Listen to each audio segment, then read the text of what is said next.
Let me share a truth about humanity that the Galactic Council's introductory videos conveniently omit. They fail to mention the irrationality inherent in humans. No one warns you that a human might raise entire star systems for reasons utterly incomprehensible to any reasonable intellect. And they certainly don't clarify that if you so much as slightly harm one of their companions, they will fix you with an unnerving, flat-toothed grin before systematically dismantling your entire existence with the nonchalant efficiency of someone assembling flat-pack furniture. I discovered this through a painful experience. My designation is Vorrn, and I am a Carthresh navigation specialist. Or rather, I was a navigation specialist, because after the events at Station Helix 9, I concluded that a tranquil retirement on some pastoral moon sounded quite appealing. But I'm getting ahead of myself. This all began 6 orbital cycles ago, when our cargo freighter, the Endless Prophet, docked at Helix 9 for a routine resupply. It was a standard, even mundane procedure. Our crew was typical for any third-rate freight enterprise. Captain Dolorex, a Van Gorn of scales and questionable judgment. First Mate Kesich, a blim with 4 limbs and 0 tolerance for incompetence. And then there was Marcus Reeves, human engineer, my friend. Yes, I said it, my friend. I know what you're probably thinking. Vorrn, you purple-skinned fool. Everyone knows you don't grow close to humans. They're emotionally unstable. They weep at sunsets. They forge unbreakable bonds with anything that stays still long enough. And they possess a disturbing tendency to heroically sacrifice themselves for causes that could easily have been resolved through basic diplomacy. But Marcus was different. Or, no, he wasn't different at all. He was precisely like that. Yet, he was also the solitary individual on that vessel who appreciated my humor, covered my shifts when I suffered from mold sickness, and once dedicated 14 continuous hours to repairing the atmospheric processes in Bay 7, because he knew I was sleeping there and wished not to disturb me. A good fellow, Marcus, soft-spoken, perpetually smiling, and never causing trouble. Which is why the subsequent events were so incredibly foolish. We were 3 days into our station leave when the Krellian supremacy delegation arrived, and what a delightful group they were. The Krellians are colossal reptilian beings who, because their empire spans 12 systems and they possess genuinely formidable weaponry, believe they command half the galaxy. Their commander was a character named Threos the Unyielding. A ridiculous name, an absurd face, an idiotic demeanor. Threos stood approximately 9 feet tall, covered in crimson scales he likely polished daily while admiring his reflection. He had cranial ridges that flared when he was agitated, which was always, and claws capable of piercing hull plating. His retinue consisted of about 20 soldiers in matching black armor, all sporting plasma rifles that were decidedly not regulation for a peaceful station visit. But here's the thing about Helix 9. It's what we designate a neutral zone. Every species is expected to behave civilly. The station administrator, a spider-like arachnus named Coordinator Vel, governed with an iron leg. All 8 of them. No weapons in public areas, no territorial disputes, no violence. The Krellians disregarded all of it. I was at Spinner's Den, a bar in the entertainment district specializing in beverages formulated to comprehensively intoxicate various species, when I detected the commotion, shouting, the unmistakable sounds of furniture being damaged. The bartender, a gelatinous floop named Ribble, emitted a gurgling noise that I had learned signified trouble. I should have remained there, Should have ordered another glass of fermented Jacks and minded my own business. But then I heard Marcus's voice. He wasn't yelling. That's what concerned me. Marcus didn't yell. When humans yell, they are displeased, but still in command. When they become quiet, when their voice lowers to that calm, measured tone, that's when you should start sprinting in the opposite direction at maximum velocity. I pushed through the throng congregating near the entrance to the station's main concourse. What I witnessed caused my three-chambered heart to skip several beats sequentially. Marcus lay on the ground. Not merely on the ground, mind you, but on the ground with one arm bent at an angle that arms emphatically should not bend. His face was lacerated above his left eye, blood streaming down his cheek. That crimson human blood that appeared so unsettling outside their body. Standing over him was Threos the Unyielding, looking exceedingly pleased with himself. 4 of his soldiers had formed a perimeter, holding the crowd back. No one was intervening. Coordinator Vel was conspicuously absent. Regardless, I pushed forward, as I too am apparently an imbecile. What occurred? I inquired, my translator chip likely rendering my voice far less authoritative than intended. One of Threos's soldiers, a smaller krill with silver markings, hissed at me. The human collided with the commander, displaying disrespect. This is discipline.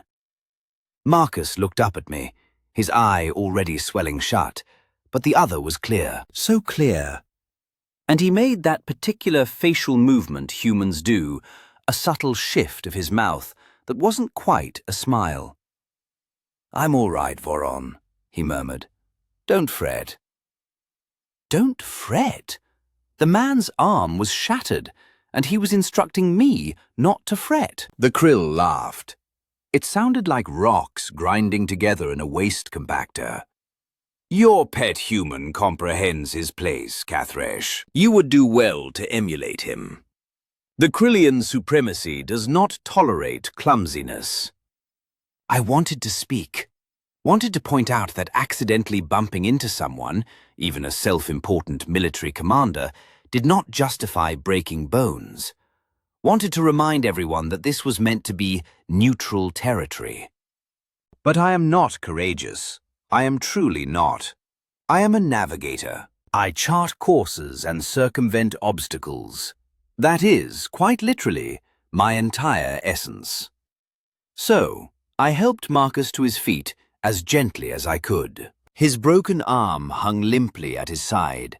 He made no sound, uttered no cry, even though I could discern the pain etched on his face. Humans and their inane pro-medical bay, I remarked. Now, yes, Marcus agreed. Probably a good idea. Threos and his soldiers were already departing, sharing amusement amongst themselves. The crowd dispersed. Within minutes, it was as if nothing had ever happened. The station's medical facility was managed by a Krellian physician named Hest, who possessed long, delicate fingers, ideal for surgery, and a temperament akin to comforting broth. She took one glance at Marcus and began emitting clicking sounds of disapproval. Compound fracture, she stated, scanning his arm. 3 breaks, severe tissue damage. Healing will require weeks, even with accelerated therapy. Can you mend it? I asked. Of course I can mend it. I am a physician, not a decorative plant. The question is whether this human will submit a formal grievance to station security. Marcus, lying on the medical bed, looking somehow even paler than usual, shook his head. No complaint. Marcus, he assaulted you, I exclaimed. That is entirely against station regulations. Vel would be compelled to act. Vel won't do a thing, Marcus softly responded. The Krellian supremacy holds trade agreements with half the station's suppliers. She's not going to risk an incident over one human engineer. He was right, naturally. Politics. Always politics. Hest commenced work on the arm, injecting something that caused Marcus's eyes to become vacant. Pain medication. Good. I sat in the corner of the medical bay, observing my friend drift in and out of consciousness, while the doctor meticulously realigned bones and mended torn muscles. I should also mention something else about humans. They have a proverb, an eye for an eye. It's an ancient Terran expression concerning proportional justice. Most species hear that and deem it reasonable, the exchange of equivalent consequences. But humans demonstrably do not believe in equivalent consequences. That's the deceptive part. That's what makes them perilous. When you injure a human's friend, they don't simply take your arm in return. They seize everything. I hadn't grasped this yet. I was still operating under the premise that Marcus would recover, we would avoid the Krellian delegation for the remainder of their visit, and life would proceed as usual. I was profoundly mistaken. 3 days elapsed. Marcus's arm was encased in a regeneration cast, one of those smart material constructs that accelerates cellular repair. He was back in his quarters on the Endless Prophet, ostensibly resting. Captain Dolorex had granted him medical leave, primarily out of fear of workers' compensation claims. I visited him daily, bringing food from the station because ship rations were abysmal. Marcus appeared fine. Quiet, but fine. He smiled. He thanked me for the food. He inquired about my navigation charts for our forthcoming journey. Normal conversation. But there was something in his eyes, something I couldn't quite pinpoint. Humans possess remarkably expressive eyes, and if you spend sufficient time around them, you learn to interpret the emotions there. Fear, joy, sorrow, all very discernible. This was different. This was calculation. On the 4th day, Marcus posed a question. Vorrn, do you know where the Krellian delegation is quartered? I should have lied. Should have said, no, I have no idea. Why would I know that? Instead, I answered honestly. Deck 12, the diplomatic suites. Why? Just curious, Marcus replied. He was consuming some kind of protein bar, chewing slowly with his uninjured hand. Are they still on the station? Their ship is slated to depart tomorrow for some kind of sector inspection tour. Why are you asking? No reason. He smiled, that faint smile again. Thanks for the food, Vorrn. You're a good friend. That night, sleep eluded me. I kept recalling the look in Marcus's eyes, the manner in which he had asked those questions, and those human expressions I'd heard before but never truly comprehended. Revenge is a dish best served cold. Don't get mad, get even. Hell hath no fury. I roused myself from my slumber pod around the 3rd shift and made my way toward the Endless Prophet. Marcus's quarters were vacant, his regeneration cast abandoned on his desk, removed far too prematurely for proper healing. My stomach, all 3 segments of it, plummeted. I sprinted, or what passes for a run when you're bipedal, straight to Deck 12. The diplomatic suites were nestled in the station's opulent sector, a realm of polished metal and gentle illumination. Security was minimal, as this was presumed safe territory. I passed 2 rather bored-looking station guards who didn't even acknowledge my presence. The corridor outside Threos's suite was eerily silent. Then I heard it, a human voice, Marcus's, softly, calmly speaking, a tone that invariably signified trouble. I discovered them in the suite's primary chamber. Threos lay on the floor, surrounded by 3 of his soldiers. The soldiers, however, weren't standing guard. They were unconscious, though breathing, definitely out cold. Marcus stood over Threos, wielding what appeared to be a maintenance laser cutter in his uninjured hand. Threos was awake, extremely awake, and clearly terrified. "You broke my arm," Marcus stated conversationally. "That was inappropriate. I'd like to discuss proportional responses." "Human," Threos growled, his voice trembling. "You are making a grave mistake. The Krellian supremacy will—" "What?" Marcus interjected, still incredibly calm, still so rational. "File a complaint? Come after me. Please do. I'd relish the conversation." It was then I noticed Threos's right arm, his primary manipulator, positioned on the floor, extended, immobilized by some sort of magnetic clamp Marcus must have fashioned from engineering apparatus. "Oh no, Marcus," I uttered from the doorway. "Don't!" He glanced at me and smiled. "Hey, Vorrn, you should probably avert your gaze for this next part." "This is madness! You'll be apprehended, executed!" "They'll do what they were going to do anyway," Marcus said. "See, here's the thing about bullies, Vorrn. They only comprehend one language, and that language is violence delivered with absolute conviction."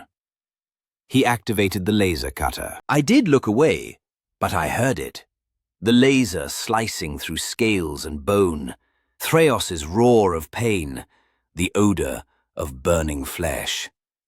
When I looked back, Marcus held Threos's severed arm, simply holding it, inspecting it with clinical detachment. "Compound fracture," he observed. 3 breaks, severe tissue damage. Seems fair." He dropped the arm and disengaged the laser cutter. Threos was screaming now, clutching the cauterized stump where his arm had been. Marcus walked past him, past the unconscious soldiers, and stopped beside me. "We should depart," he stated calmly. "Security will arrive soon." I followed him, because what else was there to do? We returned to the Endless Prophet before the alarm sounded. Marcus went directly to his quarters, cleaned himself, and replaced the regeneration cast on his arm as if nothing had occurred. Captain Dulks was pounding on my door within the hour. "What did your human do?" she roared, all her scales puffed up in agitation. "Station security is in a frenzy. The Krellian commander is in medical. His arm is gone." "I don't know what you're talking about," I lied. "Marcus has been in his quarters recovering." "The security footage!" "What security footage?" Marcus's voice emanated from behind me. He looked sleepy, disheveled, his arm in its cast. "I've been sleeping. Pain medication, you know, makes me groggy." Drex stared at him, then at me, then back at him. "The Krellians are demanding justice," she said slowly. "Justice for what?" Marcus asked innocently. "Did something happen?" Before Dorex could respond, my communication panel chimed. It was a priority message from Coordinator Vel, simple in its content. The Krellian delegation would be departing immediately for emergency medical transport. No charges would be filed. The incident was being classified as an internal security matter. Translation: Val was sweeping this under the rug because the alternative was a diplomatic catastrophe. Delrex read the message, then looked at Marcus with a mixture of respect and terror. "You're either the bravest human I've ever encountered," she said, "or the most foolish." Marcus smiled. "Why not both?" After she left, I turned to Marcus. "You're going to instigate a war." "No," he countered. "I'm going to prevent one. Bullies keep pushing until someone pushes back. Thrakos will think twice before he casually breaks anyone else's bones. And every other Krellian commander will hear this story and reevaluate their understanding of acceptable conduct." "That's insane!" He looked at his cast. "Perhaps. But you know what? My arm still hurts, and his hurts worse. And somehow, that makes me feel a lot better." I had no words for that. The Krellian ship departed within hours. Word spread throughout the station like radiation. The human engineer who took a commander's arm. Some versions of the story were precise. Others claimed Marcus had single-handedly fought all 20 soldiers. By the time we left Helix 9 2 days later, Marcus had attained something akin to legendary status. He seemed indifferent, simply returning to his work, mending things, smiling, being his usual self. But I observed something. Other species on the station afforded him space, respectful space, the kind you grant something dangerous that has, for now, chosen to be peaceful. And I grasped something fundamental about humans that I'd never quite understood before. They are not strong because they are fearless. They are strong because they are terrified, and they choose to act nonetheless. They are not perilous because they are violent. They are perilous because they comprehend violence intimately, and they decide very judiciously when to employ it. Marcus harmed Threozy because Threozy harmed him. Simple mathematics, human mathematics. An eye for an eye, they say. But they never mention what transpires when you take the eye of a human's friend. Then it's not eyes anymore. Then it's everything you possess and everything you once believed was safe. I learned that lesson on Station Helix, and I resolved then and there that if I ever had to choose sides in a galactic conflict, I was choosing the side with the humans, because they are absolutely mad, but they are fiercely loyal to their friends. And in this cold, vast, uncaring universe, that might just be the most terrifying power of all. So, here's the thing nobody tells you about mutilating a Krellian military commander. It doesn't conclude when you cauterize the wound. It doesn't conclude when diplomatic channels fall suspiciously silent. It doesn't even conclude when you leave the station where it happened and jump 3 systems away. It ends when the Krellians decide it ends. And the Krellians, they do not forgive. They do not forget. And they certainly do not permit some random human engineer to take their commander's arm without repercussions. I should have known better. I really should have. But for approximately 2 weeks after our departure from Helix 9, everything seemed normal. The Endless Prophet maintained its scheduled runs. Marcus repaired the broken things, which, on our ship, was practically everything. Captain Dell stopped eyeing him as if he were a ticking bomb. Life returned to its normal, unexciting rhythm. I even started to relax. Big mistake. Huge. We were transporting a cargo of industrial proteins to a mining colony called Vertex Outpost when the Krellian warship located us. Allow me to paint a picture. We are a cargo hauler. Our weapon systems consist of 2 defensive turrets that, perhaps on a good day with favorable solar winds, might dent an aggressive asteroid. Our shields are rated for micrometeorite impacts and cosmic radiation. Our top speed is lethargic. Our maneuverability is abysmal. The Krellian warship that materialized out of hyperspace behind us was a Devastator-class cruiser, 1,200 meters of armored destruction. Enough firepower to vitrify a small moon. The kind of vessel that makes pirates soil themselves and change careers. And it was broadcasting a very specific message on all frequencies. Cargo vessel, Endless Prophet. Power down your engines and prepare to be boarded. You are harboring a fugitive wanted for assault on a Krellian military officer. Surrender the human Marcus Reeves immediately or be destroyed. Captain Dolrex's scales transmuted from their usual muddy green to a pale, sickly yellow in about 3 seconds. Her claws gripped the command console so fiercely I heard the metal groan. "Options!" she barked at First Mate Kessick. Keswick's forearms flew across her station controls. We cannot outrun them, cannot outgun them, cannot outmaneuver them. Our only option is to comply or die. They'll kill Marcus, I stammered, my voice sounding wrong, all high-pitched and squeaky. Panic does that to Kresh vocal cords.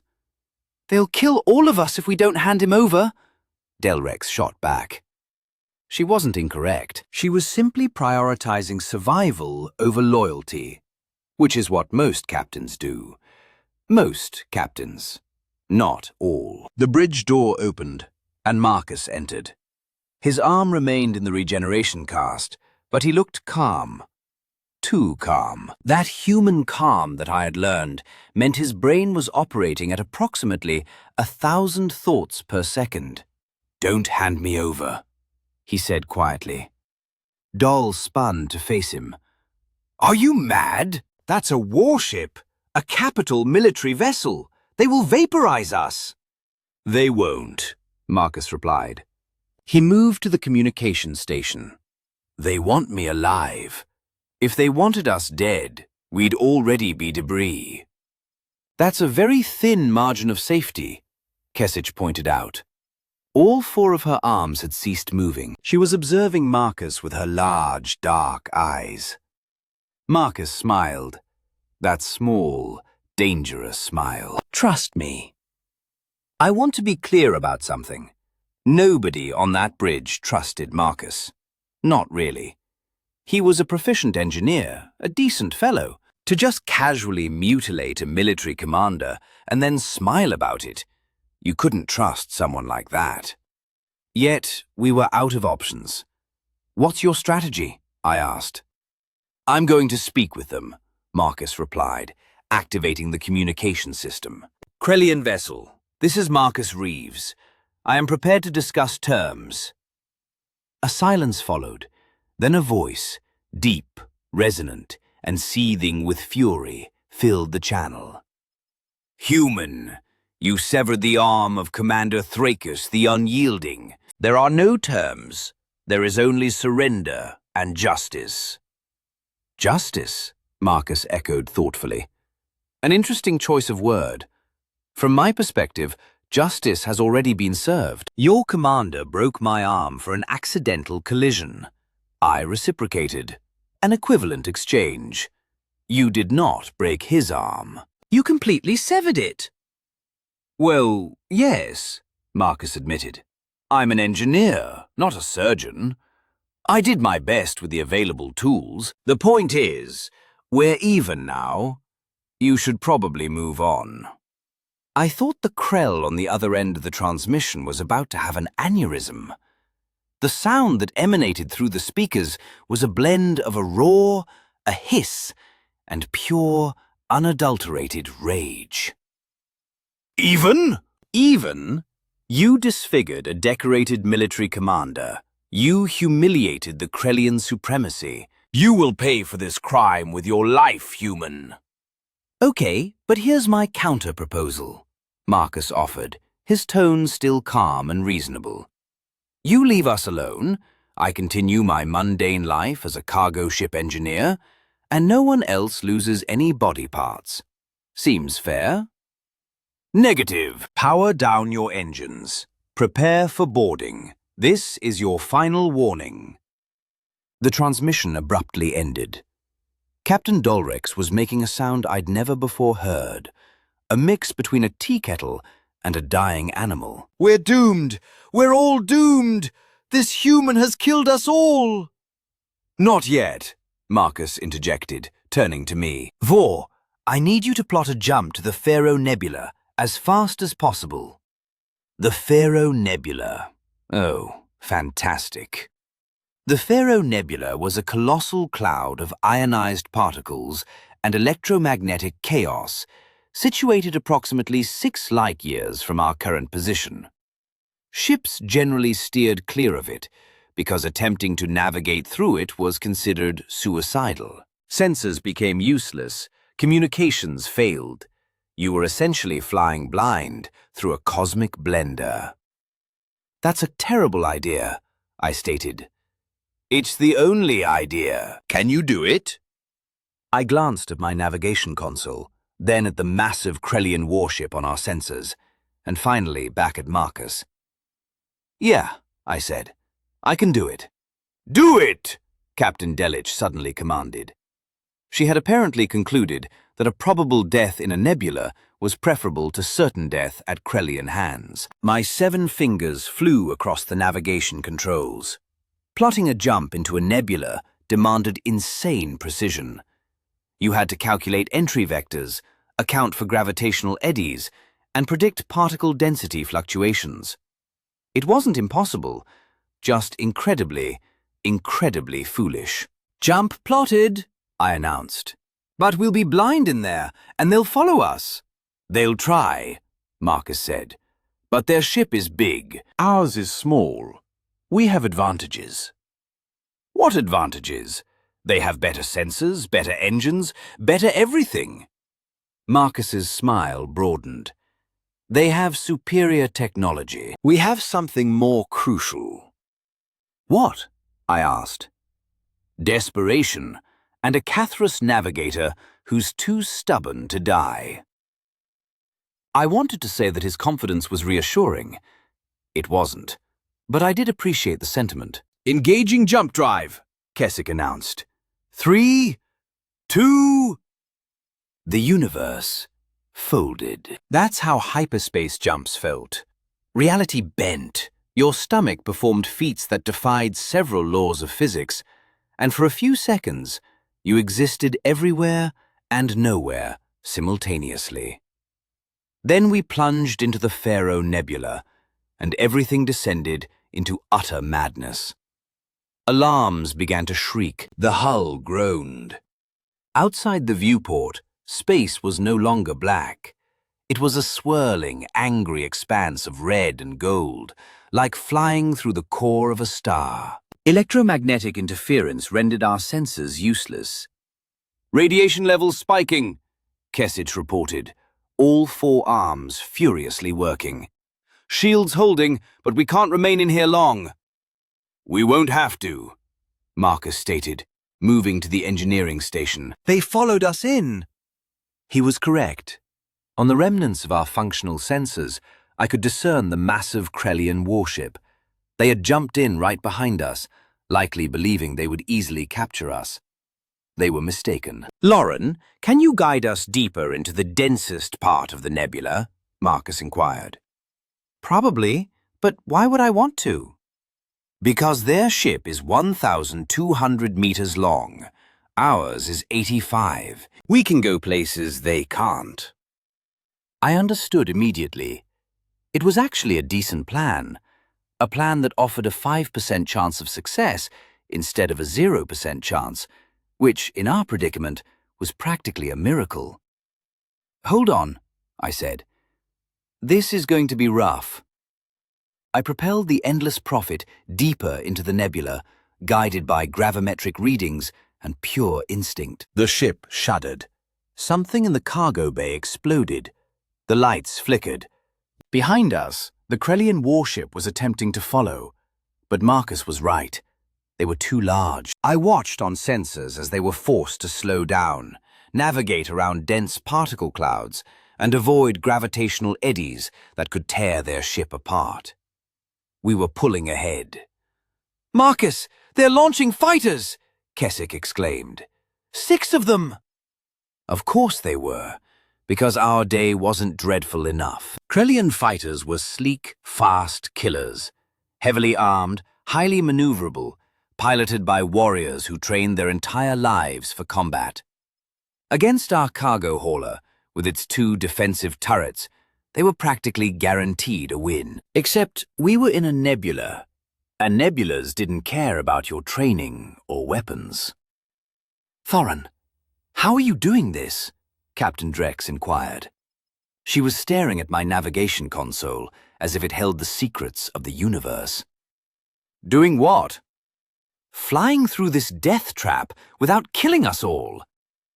Honestly, I didn't know. I was operating purely on instinct, deciphering gravitational shifts that shouldn't be discernible. sensing density changes before our broken sensors detected them. It was as if the nebula was communicating with me, and I was listening. Or perhaps I was just fortunate. Either way, we were still alive. The fighters were not as lucky. I witnessed on sensors as one of them impacted a pocket of ionized particles, and its engines flared out. Gone. Another tried to mimic our exact path, but misjudged a gravitational eddy. Its signature vanished as it was pulled into a dense cloud and crushed. 4 left. They're gaining, Keswick reported. They were. Fighters were swift, and our cargo hauler was not. Even with my navigation, they were closing the distance. Then Marcus did something insane.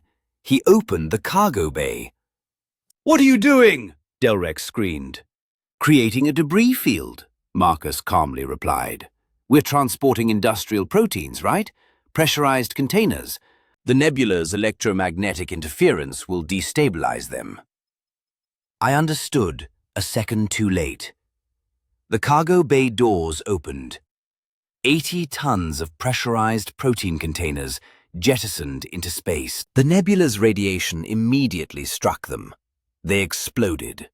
Not all at once, but in a sequence, like cosmic fireworks. The Krellian fighters flew straight into the expanding debris field. One managed to evade. The other 3 weren't quick enough. Their shields failed under the combined assault of shrapnel, radiation, and sheer bad luck. 3 more signatures vanished from sensors. 1 fighter remained, right on our tail. Weapons fire laced past our hull. Our shields flared. The ship shook.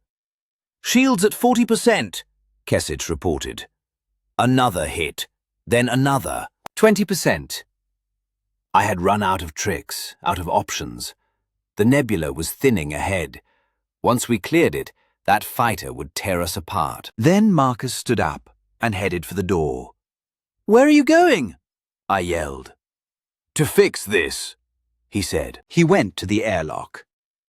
I want to be absolutely clear about what unfolded next, because even now, cycles later, I don't fully comprehend it.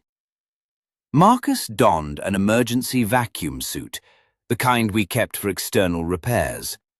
One-armed, injured, he sealed himself in and cycled the airlock. Then he went outside our ship, in the midst of a cosmic radiation storm, while a Krellian fighter was shooting at us. "He's insane," Captain Doll whispered. "Yes," I agreed. But I kept flying, kept dodging, kept us alive. Marcus clambered along the hull. I could see him on the external cameras, moving hand over hand, his magnetic boots keeping him attached. He reached one of our defensive turrets, the one that had jammed 3 jumps ago and no one had bothered to fix. He fixed it, in the middle of combat, in a radiation storm, with 1 functional arm. The turret came online. I watched it rotate, tracking the Krellian fighter. Marcus fired. The shot wasn't sophisticated, wasn't elegant, but it struck the fighter's engine at precisely the right angle. The engine flared, destabilized, and the entire fighter spun out of control into a dense particle cloud. Gone. Marcus climbed back inside, cycled through the airlock, and removed his helmet. "Problem solved," he stated. His face was red from radiation exposure. His arm was definitely broken again, the cast cracked and useless. No one uttered a sound for a long moment. Then Captain Dell erupted in laughter, a deep, booming laugh that convulsed her entire body. "You magnificent, insane human! You beautiful, terrifying lunatic!" I guided us out of the nebula on the far side, away from the Krellian warship. By the time they navigated through and ascertained our whereabouts, we were 3 jumps away and running silent. We reached Vertex Outpost without further incident. We delivered what remained of our cargo, which wasn't much. Captain Doll filed an insurance claim for nebula damage and lost cargo. No one mentioned the Krellian warship or the dead fighters. Marcus returned to the medical bay. "Doctor." Hess took one look at his arm and began making those clicking disapproval sounds again. "You re-broke it?" she said. "Yeah, you're an idiot." "Indeed. You did save the vessel," Marcus affirmed with a grin. "Indeed." 3 days later, an encrypted Krellian military message arrived. Captain Del Rex nearly erased it, but I convinced her to let Marcus review it. The transmission began with Thraus, or what remained of him. His image materialized on the screen, scales dulled, the absence of an arm starkly evident. "Human Marcus Reeves," he uttered, his voice notably subdued. "You have imparted a profound lesson regarding repercussions and appropriate responses. The Krellian High Command has reviewed the Helix incident. Your actions, though extreme, have been deemed a fitting reaction to unwarranted aggression. No further measures will be taken against you or your ship." He paused, then added, seemingly with reluctance, "You possess honor, for a human." The message concluded. Marcus deleted it and resumed his work. I later discovered him in the engineering bay, welding with his remaining arm. "So," I said, "that's it. It's over." "Perhaps," Marcus mused. "Or maybe Thraus grasped that harming others bears consequences. Either way, I can live with it." I interjected, "You nearly died multiple times. We all could have perished. Was it truly worth it? All this for vengeance?" Marcus ceased welding, fixing me with his expressive human eyes. "It wasn't vengeance, Vorrn. Vengeance stems from rage. This was about establishing a boundary. Thraus believed he could injure people with impunity because of his superior size and strength. I proved him wrong. Now perhaps he'll think twice. Perhaps other Krellian commanders will hear this account and reevaluate their conduct. Perhaps not, but at least I made an attempt by taking his arm." "By taking his arm," Marcus reiterated. "Sometimes the only language bullies comprehend is their own." I contemplated this. Humans and their peculiar morality, the interplay of violence and justice, and the elusive division between them. "You're still deranged," I finally stated. Marcus laughed. "Probably, but I'm your friend, and friends safeguard each other, even when it's foolish, perilous, and utterly insane." It was then I grasped a fundamental truth about humans, something that renders them both frightful and invaluable in this frigid cosmos. They do not calculate cost-benefit ratios when it comes to camaraderie. They do not weigh repercussions against rationality. They simply act. They safeguard what they cherish with absolute, unyielding dedication. It is illogical, inefficient, entirely unreasonable. Yet, it is also the most potent force I have ever witnessed. 6 cycles have elapsed since the Helix 9 incident. The endless Prophet continues its cargo runs. Marcus remains our engineer. His arm eventually mended, though he claims it aches with changing weather. I remind him there is no weather in space. He responds that it is a human idiom. We are friends, true friends, the kind who would navigate nebulas and confront warships for one another. Word has spread through the trade routes about the human who disarmed a Krellian commander. Some species perceive it as a cautionary tale, others as an inspiration. Me? I believe it's just another Tuesday for humans because that's their way. They forge bonds. They defend their own. They respond to aggression with calculated, proportionate, utterly terrifying force. And then they smile about it and return to mending broken engines. I still collaborate with Marcus, still share meals, still endure his terrible jokes. But now I understand. I understand what he is capable of when someone harms his friends. And I know that in this vast, perilous galaxy, there is no one I would rather have watching my back than a human engineer with a mending arm and an unyielding sense of loyalty. They harmed my friend, so he took their commander's arm. A fair exchange by human metrics. And frankly, I cannot dispute the outcome. The galaxy gained a valuable lesson that day. The Krellians gained a valuable lesson. I gained a valuable lesson. Do not injure a human's friend. Because they will smile, they will strategize, they will act. And when the dust settles, you will be missing more than just an arm. You will be missing your conviction that size and strength dictate power. Because humans taught us all something crucial.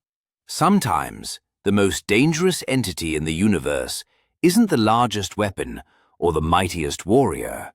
Sometimes, it is the quiet engineer who simply wishes to protect his friends. And that is a lesson worth remembering.